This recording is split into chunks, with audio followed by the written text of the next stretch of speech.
मी हे छान धुवून घेतलेली आहे आणि पाण्यामध्ये उकळून घेतलेली. आपण यामध्ये बर्फ टाकलेला आहे कारण की पालकचा जो कलर आहे ना तो तसाच राहणार. आणि मी थंड पाणी पण त्यामध्ये घेतलेलं आहे आणि हा तसाच पाण्यामध्ये ठेवून द्यायचा, म्हणजे पालकचा जो कलर आहे ना तो बदलणार नाही, तो तसाच्या तसाच राहणार. आता आपण मिक्सरच्या भांड्यामध्ये जे मी पालक उकडून घेतलेली आहे ते टाकून घेऊया. आता हा आपण पूर्ण पालक याच्यामध्ये टाकून घेऊया आणि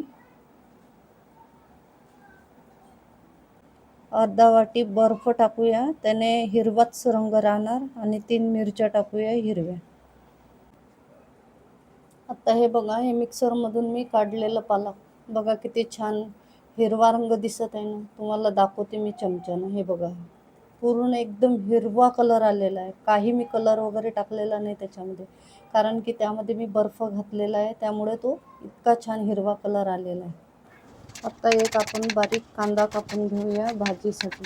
छान बारीक झाला पाहिजे, म्हणजे तो व्यवस्थित शिजला जातो. आता एक मोठं टमाटर कापून घेऊया, ते पण बारीक छान कापून घेऊया. आता या पनीरमध्ये आहे ना मी छान कोमट केलेलं पाणी टाकलेलं आहे, कारण की कोमट पाण्यानं पनीर खूप छान नरम राहते. आता या पनीरमध्ये 1 चमचा मीठ टाकलेलं आहे. या पनीरमध्ये मीठ आणि कोमट पाण्यानं पनीर खरंच खूप छान आणि नरम राहते, कडक होत नाही. चला आता पुढची तयारी बघूया आपण. आता मी कढईमध्ये तेल टाकून घेतलेलं आहे आणि त्यामध्ये 1 चमचा मोहरी टाकलेली आहे आणि आता थोडं त्यामध्ये जिरं टाकलेलं आहे. आता मोहरी जिरं छान तळलं आहे. आता आपण यामध्ये कांदा घालूया. आता हा कांदा थोडा झालेला आहे. आपण यामध्ये 1 चमचा बटर टाकूया. आता यामध्ये आपण लसूण आणि अद्रकची पेस्ट टाकून घेऊया आणि आता हे पूर्ण एकदम छान तेलामध्ये मिक्स करून घेऊया. मी 1 पाव पनीर घेतलेला आहे आणि आपण याचे पहिले छान मोठे मोठे काप करून घेऊया. नंतर आपण याला छोट्या छोट्या तुकड्यामध्ये कट करूया. बघा किती छान दिसत आहे ना. हे बघा, आणि मऊ झालेलं आहे असं, म्हणजे मी तुम्हाला सांगितलं होतं ना की पाणी आणि मीठ टाकून ठेवलं की सॉफ्ट होते एकदम.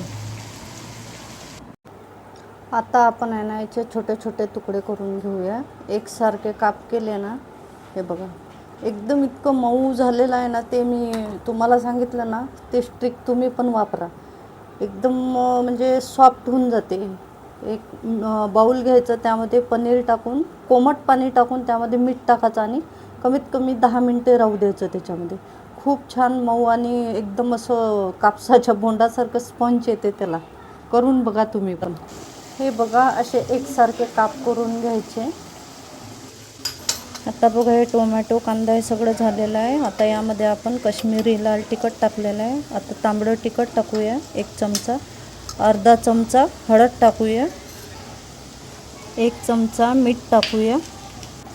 आता हे सगळे मसाले आपण छान तेलामध्ये एकत्र करून, आता हे बघा याला शिजून छान तेल सुटलेलं आहे ना. आता आपण यामध्ये पालक जे प्युरी बनवली ना ते टाकून घेऊया आणि आता हे सर्व एकत्र मिक्स करून घेऊया. हे बघा किती सुंदर कलर दिसत आहे ना, अजून पण हिरवाच आहे.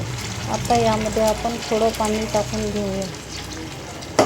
आता पालक भाजी छान शिजलेली आहे. आपण आता यामध्ये पनीरचे जे तुकडे केले ते टाकून घेऊया. आता ही भाजी 2-3 मिनिटे शिजून घेऊया. मस्त हॉटेलसारखी भाजी झणझणीत घरच्या घरी बघा, आपल्याच घरी तयार होते. छान बनवून बघायची घरी आणि छान बनते. खरंच खूप टेस्टला खूप छान झालेली आहे. आता आपण यामध्ये बटर टाकूया. तुम्हाला जर आवडत असेल तर तुम्ही बटर टाकू शकता, नाही आवडत असेल तर नका टाकू. चला तर मग तुम्ही पण ट्राय करून बघा. मी जशी बनवली त्या पद्धतीनं छान बनवून बघा पालक पनीर. कमेंटमध्ये नक्की सांगा.